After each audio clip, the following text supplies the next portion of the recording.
Dear friends, students, welcome in SNS maths class.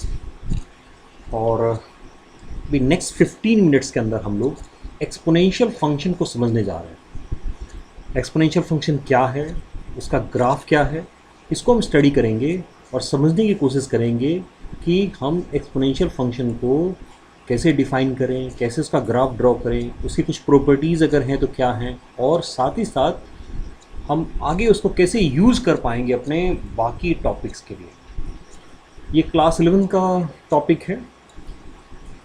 Directly अगर आप मेरे से कहेंगे कि एग्ज़ामिनेशन के लिए इम्पॉर्टेंट है क्या, तो अगर सीबीएसई एग्ज़ामिनेशन की बात करेंगे तो this may not be important for CBSE examination. Directly it is not important for CBSE examination, क्योंकि डायरेक्ट क्वेश्चन तो इसमें से सीबीएसई एग्ज़ामिनेशन में नहीं आता है, but indirect it is so important. So important means जब भी हम कैलकुलस है या फंक्शन है, इस तरह के जो फंक्शन के बाद कैलकुलस का टॉपिक है, डेरिवेटिव्स है, वहाँ पर हमें बार बार इस एक्सपोनेंशियल फंक्शन की ज़रूरत होगी। फिर हम जब लिमिट्स कैलकुलेट करेंगे, इसका डोमेन रेंज हमें पता होना चाहिए, वो हमें कंप्यूटर एग्जामिनेशन में आता है। सो आप ऐसा कह सकते हैं कि this topic is more important for those students, for the student those who are preparing for their JEE examination. उनके लिए ये सीबीएसई से ज़्यादा इम्पॉर्टेंट है उन लोगों के लिए। लेकिन सीबीएसई स्टूडेंट्स के लिए अगर हमें एक्सपोनेंशियल फंक्शन की जानकारी सही से नहीं होगी तो हम इसको प्रॉपर वे में लिमिट में यूज़ नहीं कर पाएंगे, कंटिन्यूटी में यूज़ नहीं कर पाएंगे, कैलकुलस में यूज़ नहीं कर पाएंगे। तो इसलिए ये टॉपिक हमारे लिए भी इम्पॉर्टेंट है। Okay, let us start. Exponential जो वर्ड है, क्योंकि डेफिनेशन पहले से स्क्रीन पे ऑलरेडी है यहाँ पे, क्योंकि लिख दिया गया है, सो अभी हम वहाँ पे नहीं आ रहे हैं। एक्सपोनेंशियल जो वर्ड है, एक्सपोनेंशियल, ये ऐसा नहीं लगता है कि ये एक्सपोनेंट से बना है। एक्सपोनेंट और एक्सपोनेंट मीनिंग जैसे हम ये बोलते हैं ना, ये एक्स स्क्वायर, ये टू क्या है यहाँ पर, टू एक्सपोनेंट है।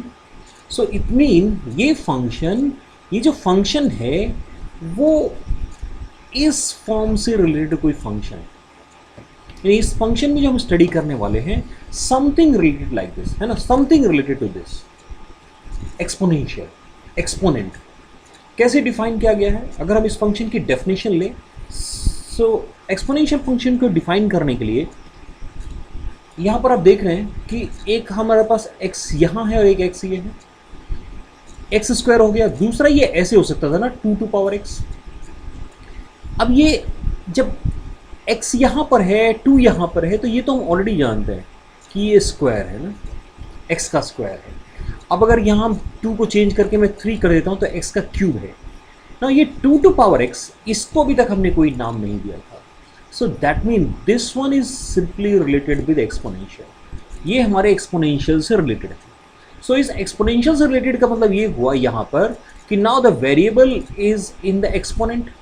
वेरिएबल जो है एक्सपोनेंट में है और बेस पे कोई नंबर है। सो बेस पे तो कोई भी नंबर हो सकता है ना।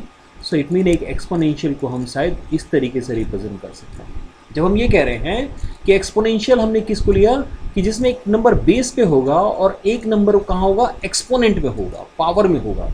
तो अगर ये नंबर 2 को क्या करें कि 2 सिर्फ 2 ही नहीं हो सकता ना, 2 कैन बी 3, इस प्लेस पे 2 के प्लेस पे 3 हो सकता है, 4 हो सकता है, और हम बाकी बल्कि ये भी चेक कर सकते हैं कि what about other real numbers, है ना, बाकी रियल नंबर्स के लिए ये कैसा होगा। तो इसलिए हमने क्या किया, यहाँ पर लेट इट बी ए, इसको ए ले लेते हैं, और x इज हेयर वेरिएबल, ये x हमारा वेरिएबल है जो डोमेन से आएगा। So any function of this form, कोई भी फंक्शन जो इस फॉर्म में है, a पावर x फॉर्म में, उसको एक्सपोनेंशियल कहेंगे। लेकिन ये जरूरी नहीं है कि हमने a पावर x लिख दिया और ये एक्सपोनेंशियल हो गया। So let us first define this exponential function, तब हम देखेंगे कि why we are writing like this, हम इसको इसी तरह से क्यों लिख रहे हैं और क्यों कह रहे हैं। So now it is defined as if a is a positive real number. See again, हमने a को पॉजिटिव रियल नंबर कहा। अब एक क्वेश्चन हो सकता है कि a नेगेटिव क्यों नहीं है ना। ओके, तो इसके आंसर्स को हम बाद में आते हैं इसके आंसर पे, पहले हम लोग डेफिनेशन को देख लेते हैं, तब हम इन क्वेश्चनों के आंसर देना शुरू करेंगे कि why a is not a negative real number. So if a is a positive real number other than unity, अब ये 1 भी नहीं होना चाहिए, है ना। इसका मतलब जो हमने a लिया है, a के लिए हमने 2 कंडीशन ले दी है, a ग्रेटर देन 0 होना चाहिए, है ना, पॉजिटिव होना चाहिए, लेकिन ग्रेटर देन 0 में a 1 नहीं होना चाहिए, a can not be equal to 1, ये दो कंडीशन में पहले से इंपोज कर दिया। So if a is a positive real number other than unity then a function that associate each x belongs to R, each x belongs to R to a to power x. अब इसका मतलब क्या हुआ, each x belongs to this, यानी अगर एक function हम ले लें, यहाँ पर एक x है और ये किससे एसोसिएट होगा, ये a टू पावर x से एसोसिएट होगा। ओके, ये a टू पावर x से एसोसिएट होगा।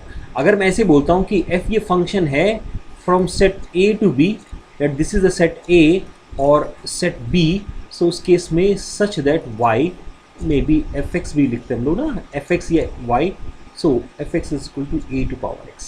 Okay, so is called the exponential function. So another can be written like this, a function f from r to r. अब हमने पहले r to r यानी domain हमने real number ले लिया है, अभी आते हैं उसके ऊपर भी। To r codomain real number है, defined by fx equal to a to power x, where a is greater than 0 and a cannot be equal to 1 is called exponential function. यानी अब हमने जो पहले लिखा था ना कि a टू पावर x में हमने लिखा a टू पावर x यहाँ पर, अब a टू पावर x में रिस्ट्रिक्शन हो गया। रिस्ट्रिक्शन क्या हो गया कि a एक तो पॉजिटिव होना चाहिए और 1 नहीं होना चाहिए, तो हम 1 से स्टार्ट करते हैं। सपोज a 1 है ना, what will happen if a is equal to 1, suppose a की वैल्यू को 1 ले लेते हैं, तो उस केस में क्या होगा, हम लिखेंगे 1 to power x। Okay, 1 to power x। अब अगर x को मैं डिफरेंट वैल्यू पुट करना शुरू करता हूँ, when x equal to 1, fx क्या आएगा, 1 to power 1 1, when x equal to 2, जब हम x को 2 पुट करते हैं, fx is equal to again 1 power 2 that is 1, अगर x को 3 पुट करते हैं then 1। So now it's a problem क्या हो गया, ये फंक्शन कैसा हो गया, इसका बिहेवियर तो टोटली डिफरेंट हो गया। ये हमारा जो फंक्शन है, यानी whatever number you are putting you are getting the same result, हमें सेम रिजल्ट मिल रहा है, दैट इज 1, है ना। हमें सिंपली एक ही रिजल्ट मिल रहा है 1, हम जो भी पुट करते जा रहे हैं हम सिंपली क्या कर रहे हैं कि आंसर 1 आ रहा है। So that mean A type of a constant function, एक तरह से ये कांस्टेंट फंक्शन बन जाता है। तो जो बाकी अगर हम एक ही जगह पर अदर देन 1 पुट करते हैं, 1 से अलग कोई नंबर पुट करते हैं 2 3 4, तो उसका जो बिहेवियर है और उसका बिहेवियर वो टोटली डिफरेंट है, इसलिए ए को 1 नहीं ले रहे। ओके, इज इट क्लियर ना, कि हमने क्या कहा कि जब हम a को 1 लेते हैं तो इसका बिहेवियर जो है फंक्शन का बिहेवियर, और अगर हम a को 2 3 4 कोई और नंबर लेते हैं तो दोनों के डिफरेंस के कारण a को इस कैटेगरी से बाहर कर दिया जाए।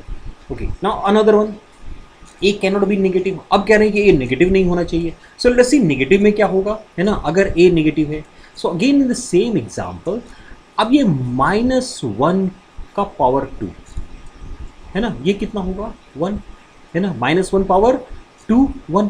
अगर हम इस a को क्या कर रहे हैं, नेगेटिव नंबर ले रहे हैं, अब इसका मैं क्या करता हूँ, उसको सॉल्व करता हूँ। सो -1 इक्वल टू √1 होना चाहिए, है ना। अब √1 स्क्वायर रूट ऑफ 1 -1 लिख रहे हैं, वेयर इज अ +1, +1 कहाँ चला गया, है ना, +1 कैसे होगा।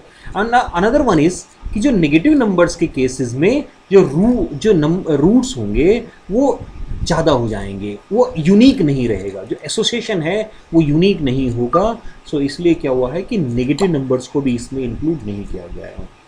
बेस पे हम नेगेटिव नंबर्स नहीं पुट कर रहे हैं, है ना। -2 टू पावर 4, -2 टू पावर 5, यहाँ तक तो ठीक है, लेकिन जब हम ये लिखते हैं ना मैं और एक और क्लियर कर देता हूँ, इसको थोड़ा और क्लियर हो जाएगा। सपोज हमने क्या किया, इसको -1/2 लिया, ओके, -1/2, और क्योंकि x अगर हम रियल नंबर ले रहे हैं तो यहाँ पर -2 रख देते हैं। अब -1/2 टू पावर -1/2, इसको आप कैसे डिफाइन करेंगे, कैसे कैलकुलेट करेंगे, ये एक प्रॉब्लम हो गया, है ना। या इवन इतना ही नहीं, अगर मैं ये लिखता हूँ कि -1/2 टू पावर -1/2, इवन +1/2, अगर +1, ये ज़्यादा क्लियर होगा, अगर +1/2 लिख दें तो ये क्या चाह रहा है, ये इमेजनरी नंबर आ रहा है, you are getting an imaginary number also, यहाँ पर एक इमेजनरी नंबर मिल जाएगा आपको, है ना। दैट मीन अगेन जब हम a को क्या करते हैं कि नेगेटिव लेते हैं तो इसका बिहेवियर टोटली डिफरेंट हो जाता है। उस केस में बिहेवियर मुझे लगता है कि इतना बोल देना सफिशिएंट होगा, क्योंकि हमने एक आधा एग्जाम्पल लिया है। तो अब ये तो नहीं हो सकता कि फंक्शन में कि हम डोमेन लेने जाएंगे, a की वैल्यू लेने जाएंगे, कुछ नंबर्स को पिक कर लें और कुछ नंबर्स को छोड़ दें, है ना। सो नेगेटिव नंबर्स के लिए क्योंकि इमेजनरी नंबर्स की इन्वॉल्वमेंट आ जाएगी, उसलिए ए को नेगेटिव भी नहीं लिया गया। ओके, सो अब ये क्लियर हो गया हमारा कि जो हम ए लेंगे, ए की वैल्यू पॉजिटिव होनी चाहिए और ए वन नहीं होना चाहिए। तो कोई भी फंक्शन जो इस फॉर्म में होगा f x equal to a to power x is known as exponential function. अब बारी आती है कि ओके एक्सपोनेंशियल फंक्शन, इसका ग्राफ कैसा है, इसका ग्राफ क्या होगा और इसका डोमेन क्या है। सो पहले let us right it domain. अब डोमेन लिखने के लिए सी अगेन, हम जब ये लिख रहे हैं कि f x equal to a to power x, so x के प्लेस पे कोई भी नंबर सिंपली पुट कर सकते हैं, क्योंकि ए जब पॉजिटिव नंबर है और वन नहीं है, so now we can put any number in place of x. X को हम कुछ भी पुट कर सकते हैं, so domain become real number. यहाँ पर अगर हम ए को नेगेटिव लेते हैं ना तो ट्रू नहीं होता, क्योंकि तब हमारे पास कुछ रिस्ट्रिक्शन आती, कुछ नंबरों को पुट कर सकते हैं, कुछ नंबर को पुट नहीं कर पाते। The another one is range. Range, इसका रेंज कैसे होगा? सी अगेन, नाउ अगर ए कोई पॉजिटिव नंबर है, if a is a positive number, a हमारा पॉजिटिव है, उस केस में हम ए की पावर में कोई भी रखें, चाहे पॉजिटिव रियल नंबर रखें या नेगेटिव रखें। सपोज हमने क्या किया, ए के पावर में हमने प्लस एक्स लिखा या ए की पावर में माइनस एक्स लिखा, a to power minus x भी क्या हो जाएगा, 1 over a to power x के फॉर्म में जाएगा और हमारा आंसर पॉजिटिव आने वाला है। और ए टू पावर एक्स तो पॉजिटिव होगा ही, है ना। यानी हम ए टू पावर एक्स में एक्स को पॉजिटिव लें या एक्स को नेगेटिव लें, in both the cases we are getting positive numbers. So इसका मतलब इसका रेंज जो है वो पॉजिटिव रियल नंबर होगा, पॉजिटिव रियल नंबर। सो हम ऐसे लिख सकते हैं 0 to infinity. Okay, we are not taking 0, क्योंकि x के प्लेस पे ऐसा नंबर क्या पुट करें कि 0 हो जाए, तो इसमें x को क्या पुट करना होगा, x को माइनस इन्फिनिटी पुट करना होगा। नहीं, a को minus infinity. See here a की पावर जब माइनस इन्फिनिटी पुट करेंगे, in that case it will become a to power infinity और नाउ वी आर गेटिंग 0। आपको 0 मतलब आंसर मिलेगा। सो 0 ये इसका मतलब, और 0 क्योंकि इन्फिनिटी कोई खुद ही एक डिफाइन नहीं है, इन्फिनिटी का कॉन्सेप्ट है, ये कोई नंबर तो है नहीं, तो हमें ये 0 कभी नहीं मिलेगा। इसका मतलब आंसर, ना हम कभी इन्फिनिटी तक पहुंच पाएंगे और ना हमें आंसर 0 मिलेगा। So now the range of this function is 0 to infinity. मुझे उम्मीद है यहाँ तक आपको क्लियर हो गया होगा। ये चीज़ क्लियर हो गई होगी कि एक तो उसका डेफिनेशन क्या है कि व्हाट इज़ एक्सपोनेंशियल फंक्शन, फिर एक्सपोनेंशियल फंक्शन में हमने जो कंडीशन इम्पोज की है कि ए ग्रेटर देन 0 होना चाहिए और ए 1 नहीं होना चाहिए, and the another one is कि डोमेन ए मतलब इसका फंक्शन का डोमेन और रेंज क्या है, ये क्लियर हो गया होगा। सो हम लोग नेक्स्ट पे आते हैं, दैट मीन इसके ग्राफ पे आते हैं, इसके ग्राफ को स्टडी करते हैं, इसकी वैल्यू को स्टडी करते हैं। Next one is, so the next one, let us move toward the next one. Here is आपके अभी स्क्रीन पे क्या होगा कि आपको एक ग्राफ नज़र आ रहा है। एक्चुअली मैंने ए टू पावर एक्स का ग्राफ पहले ही ड्रॉ कर दिया यहाँ पे, लेकिन अभी हम थोड़ा समझेंगे इसको। हमारा फंक्शन क्या है, first f x equal to a to power x, ये हमारा फंक्शन है। और हमने पहले क्या किया है, we have chosen a equal to a greater than 1। See one more thing, क्योंकि अभी हम जो नंबर चूज कर रहे थे, ए हमारा पॉजिटिव रियल नंबर है 1 को छोड़ के, तो इसका मतलब 1 से जो छोटे नंबर हैं उसका एक ग्रुप बना लेते हैं और 1 से बड़ों का एक ग्रुप बना लेते हैं ए के लिए। So first we have taken a is greater than 1। Okay, a को ग्रेटर देन 1। अब ये जस्ट एज्यूम कि अगर ए ग्रेटर देन 1 है, फॉर एग्जाम्पल ए को मैंने 2 ले लिया।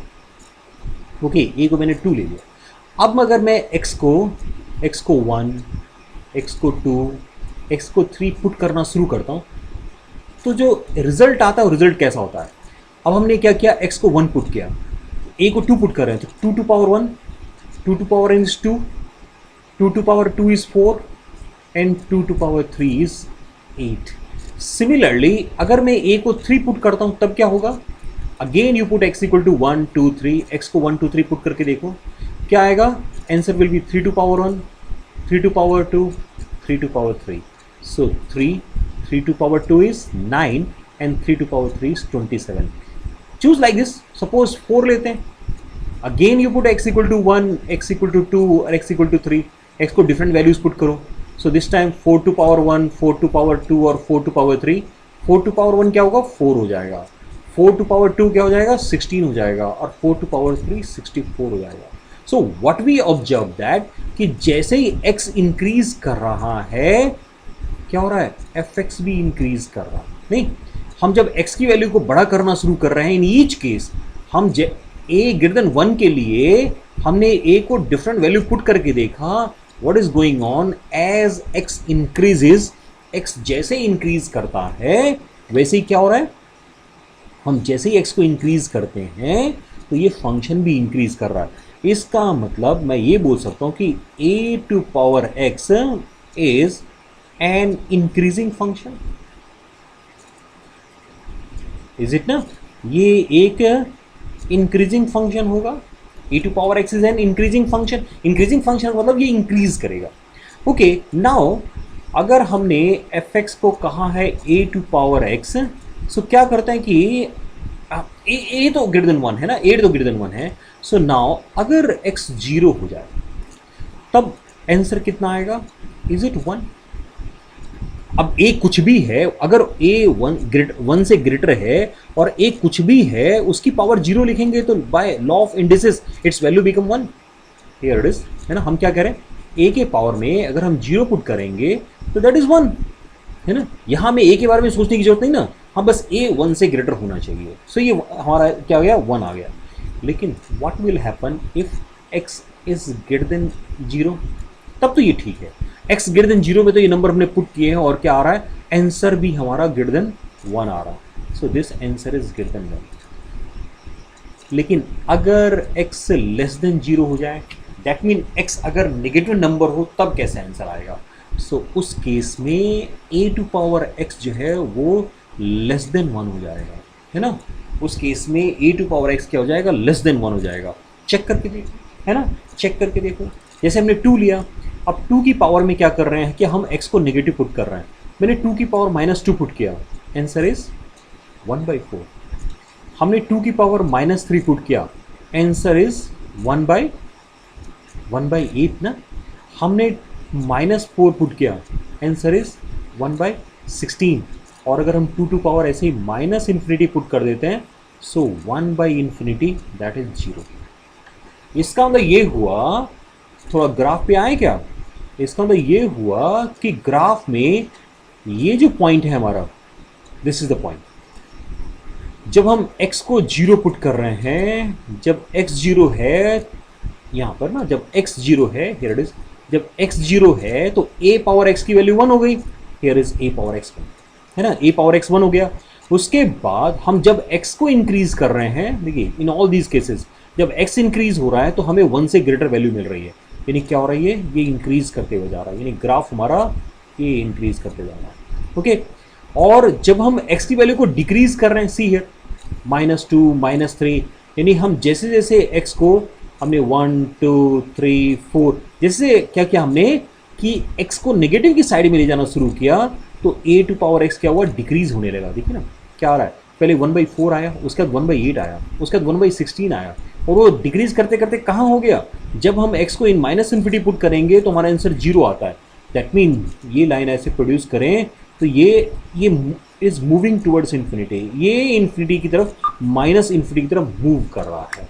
सो this is the graph of a to power x। Okay, ये एक सिंपल सा a टू पावर x का ग्राफ हो गया। अब मुझे यहाँ क्या याद होना चाहिए, मुझे अपने न्यूमेरिकल क्वेश्चंस के लिए एक तो ये पता होना चाहिए कि a टू पावर x एक इंक्रीजिंग फंक्शन है, ये हमारे इंक्रीजिंग डिक्रीजिंग लिमिट्स में शायद हेल्प करेगा। दूसरा हम ये कह सकते हैं कि okay for different value of x how this a power x behave, वो मुझे पता होना चाहिए। ओके, सो मुझे उम्मीद है कि यहाँ तक क्लियर हो गया होगा। तो हम थोड़ा सा और आगे चलते हैं, इस तो थोड़ा सा और आगे डिस्कस करते हैं। Okay, so next see this one, here is another graph, है ना, एक और हमने ग्राफ यहाँ लिया हुआ है।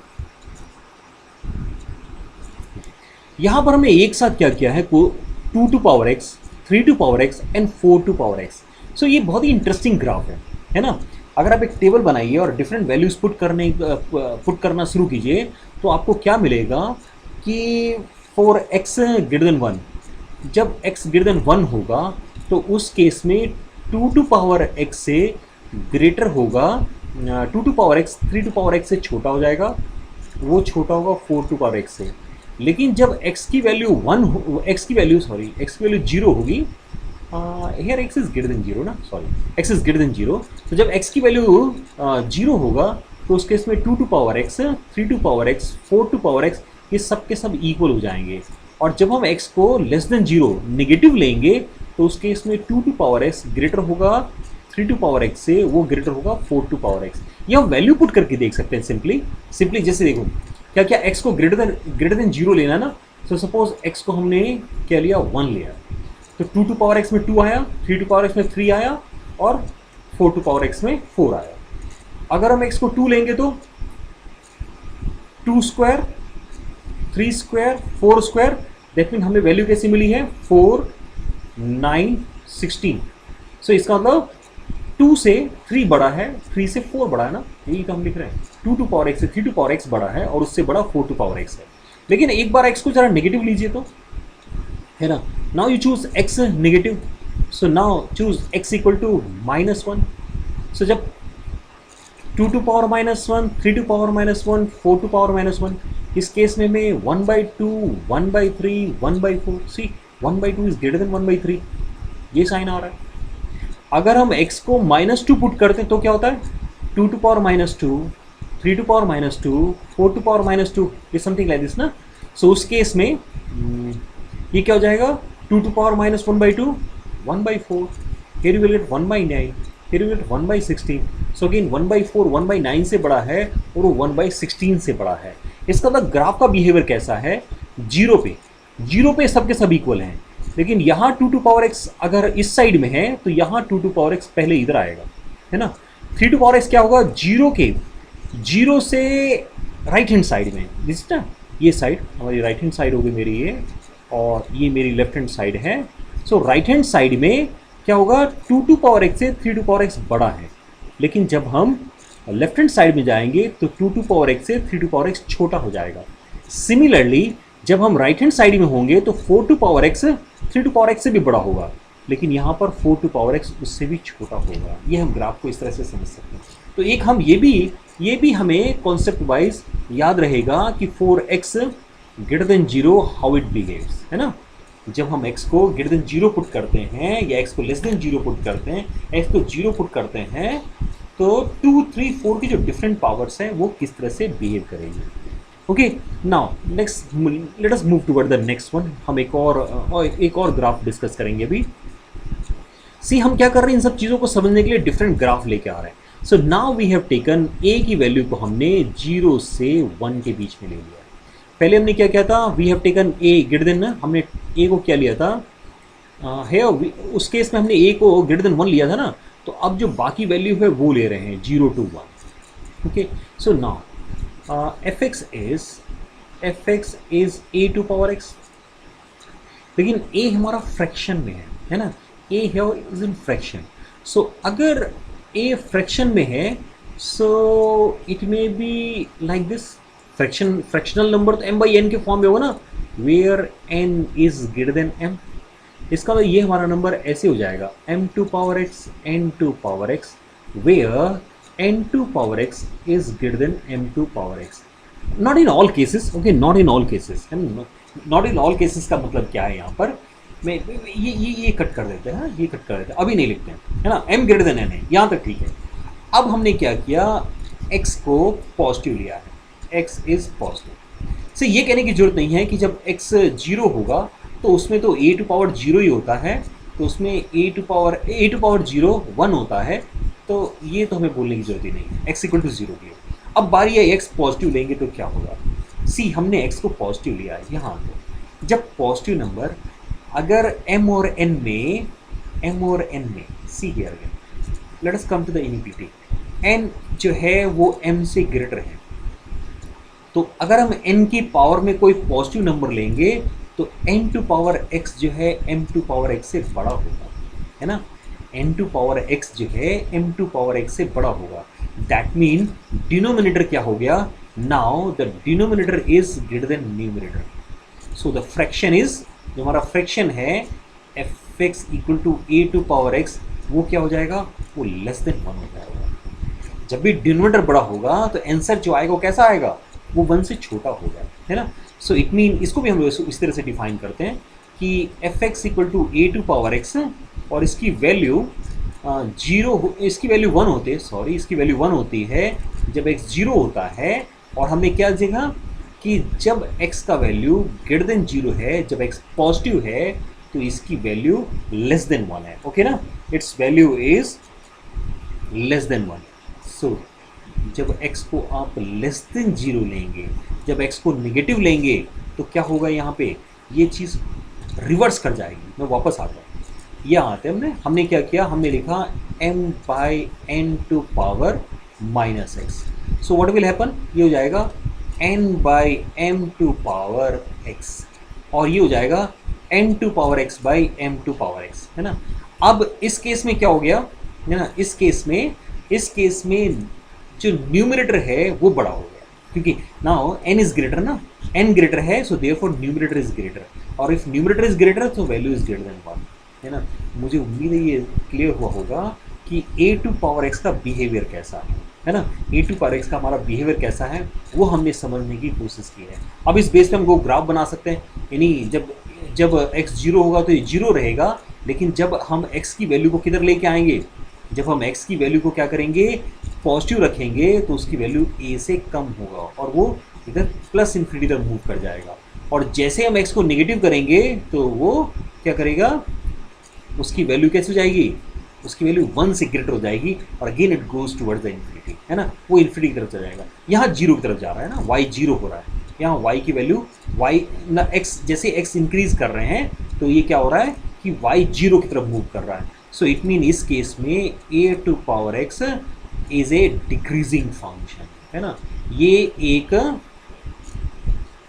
क्या है, एक डिक्रीजिंग फंक्शन है हमारा a² x, एक simple decreasing function, okay. Now let's, अगर हम कुछ और कंपेयर करें, अगर आपको और कंपेयर करना हो, सो मैं एक और ग्राफ आपको दिखाता हूँ यहाँ पर, ओके, वे आपको एक ग्राफ दिखाएं, here is one more graph ना। ये ग्राफ जो है a को क्या किया गया, डिफरेंट फ्रैक्शनल वैल्यू पुट की गई है। इस ग्राफ में a को डिफरेंट नंबर्स दिए गए हैं, 1/2, 1/3, 1/4, है ना। एज वी पुट, हम जब a को डिफरेंट वैल्यू 1/2, 1/3, 1/4 पुट करते हैं तो हमारा ग्राफ किस तरह से बिहेव करता है वो शो किया गया है। आप अगेन वैसे ही समझ सकते हैं, क्या करना है, एक बार x को ग्रेटर देन 0 पुट करना है ना। हमने नंबर ले लिया, नंबर हमारा a क्या है, 1/2 है। सो जब हम 0 से ग्रेटर वैल्यू लेंगे तो ऐसे लेंगे ना, 1/2 पावर 1, 1/2 पावर 1/3 पावर 1, 1/4 पावर 1। जब हम 2 लेंगे तो 1/2 पावर 2, 1/3 पावर 2 एंड 1/4 पावर 2। सो 1/2 1/3 से बड़ा होता है और 1/3 1/4 से बड़ा होगा। यहाँ आएगा 1/4, 1/9, so 1/4 is greater than 1/9 and that is greater than 1/16। Similarly अगर हम और आगे जाएंगे तो ऐसे ही हमें इसी तरह का रिजल्ट मिलता चला जाएगा। नहीं, इसका मतलब ये हुआ कि जब x को पॉजिटिव पुट कर रहे हैं तो क्या हो रहा है, 1/2 जो है वो सबसे बड़ा है ना, 1/2 सबसे बड़ा है, 1/3 से छोटा है, 1/4। ये ग्राफ नीचे की तरफ, जैसे जैसे आप 1/2, 1/3, 1/4, 1/5, अगर 1/5 का ग्राफ ड्रॉ करेंगे वो इसके नीचे आएगा, 1/6 का ग्राफ ड्रॉ करेंगे वो उसके भी नीचे जाएगा, एंड सो ऑन, ओके। लेकिन अगर आप x को क्या करिए, नेगेटिव वैल्यू पुट करके देखिए, let us put it 1/2 power -1, 1/3 power -1 and 1/4 power -1, okay. हम क्या कर रहे हैं, नेगेटिव वैल्यू पुट कर रहे हैं। अब नेगेटिव मतलब ये पॉजिटिव हो जाएगा ना, so it will become 2, it will become 3, it will become 4। So now क्या हो गया, 1/4 सबसे बड़ा हो गया, जबकि x ग्रेटर देन 0 के लिए क्या था, सबसे छोटा था, रिवर्स हो गया है। सी और बड़ा वैल्यू पुट कीजिए, 1/2 की पावर -2 पुट करते हैं, 1/3 की पावर -2 पुट करते हैं, 1/4 की पावर -2 पुट करते हैं, तो क्या आ रहा है, 1/2 पावर -2 हो जाएगा 4 हो जाएगा, 1/3 पावर -2 9 हो जाएगा, ये 16 हो जाएगा। ये कैसे हो रहा है, इसको प्लस करने के लिए इसका क्या करेंगे, ये 2 पर चला जाएगा, न्यूमरेटर में जाएगा और ये प्लस हो जाएगा। सो 2 पावर 2 4, 3 पावर 2 9। सो गेन क्या हो रहा है, see the interesting part is कि इसका मतलब ये हुआ कि जब हम x को नेगेटिव पुट करेंगे तो उस केस में 1/2 सबसे छोटा होगा, 1/3 उससे बड़ा होगा, 1/4। सिमिलरली 1/5 और इसके आगे जाएगा, 1/6 का ग्राफ इससे आगे आएगा, 1/7 और उसके ऊपर होगा, and so on. Okay, so this is the graph of another one.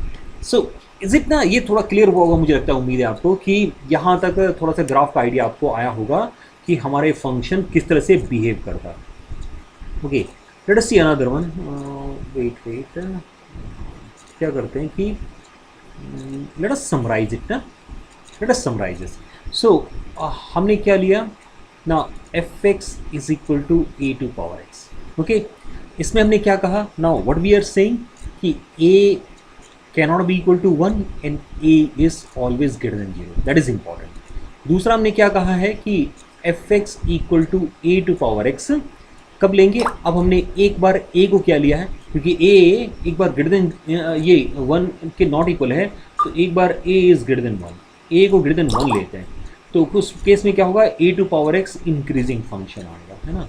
तो उसमें हम लिखेंगे कि ये एक इंक्रीजिंग फंक्शन है. उसके बाद मुझे और क्या याद होना चाहिए, मुझे ये याद होना चाहिए कि इसका आंसर कैसा आता है. तो जब x की वैल्यू 0 पुट करते हैं तो आंसर 0 आता है. जब x को पॉजिटिव पुट करते हैं तो fx जो है वो ग्रेटर देन 1 होता है, और जब x को लेस देन 1 पुट करते हैं तो x क्या होता है, fx 1 से छोटा आता है. सिमिलरली जब हम a की वैल्यू 0 से 1 के बीच में पुट करेंगे, जब हम इसको 0 से 1 के बीच में पुट करेंगे, उस केस में ये एक डिक्रीजिंग फंक्शन होगा, है ना. ये एक तरफ से क्या करता है, it is simply A decreasing function. In that case exponential function जो है वो एक डिक्रीजिंग फंक्शन होगा. वहाँ पर fx का बिहेवियर कैसा होगा, सी अगेन fx का बिहेवियर कैसा होगा कि इस केस में अगेन x को 0 पुट करेंगे तो ये 0 होगा, लेकिन जब हम x को ग्रेटर देन 1 पुट करेंगे तो ये 1 से लेस होगा.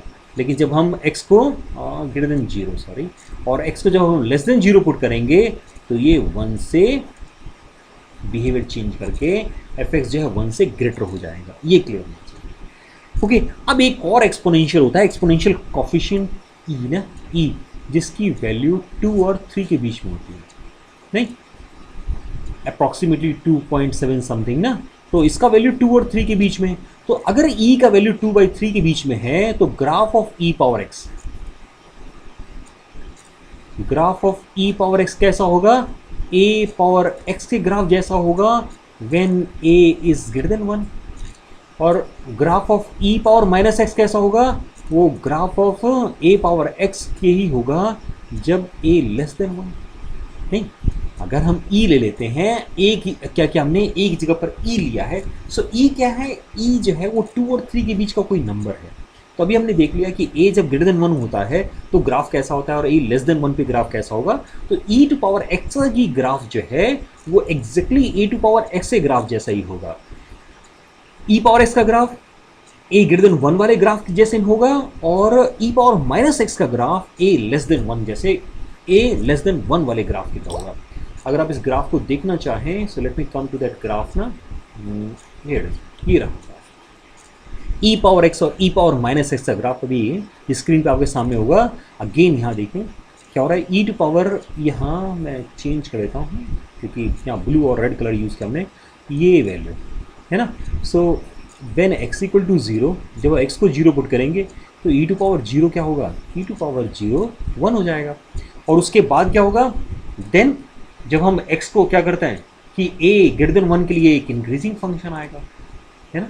ठीक, तो ये क्या कर रहा है, ये इंक्रीज कर रहा है. a पावर x का ग्राफ ड्रॉ किया गया, और ये a to power minus x का है, a टू पावर x का ही ग्राफ है जब क्या था, a की वैल्यू 0 और 1 के बीच में थी. Okay, so this is what our exponential function. Exponential function की डेफिनेशन और एक्सपोनेंशियल फंक्शन का ग्राफ, क्योंकि वीडियो बहुत बड़ा हो जाएगा तो इसलिए क्या कर रहे हैं कि हम इस वीडियो में एक्सपोनेंशियल फंक्शन को एक ग्राफ तक को रहने देते हैं.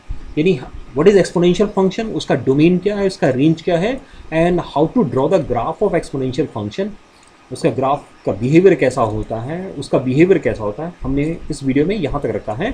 क्या करेंगे इन अवर नेक्स्ट वीडियो, जब हम नेक्स्ट वीडियो में करेंगे एक्सपोनेंशियल फंक्शन की कुछ और बातें करेंगे, उस वहाँ पर मैं आपको एक्सपोनेंशियल फंक्शन के कुछ फॉर्मूले जो कि लिमिट में आपके काम आएगा, सीरीज एक्सपोनेंशियल सीरीज़ क्या है उसको बताएंगे, जिससे कि आप क्या करेंगे कि पर्टिकुलर लिमिट के क्वेश्चंस में शायद अगर 11-12 की बात करें for a students of class 11th और 12th, तो लिमिट एंड कंटिन्यूटी के टॉपिक में ही थोड़ा बहुत जरूरत पड़ेगा.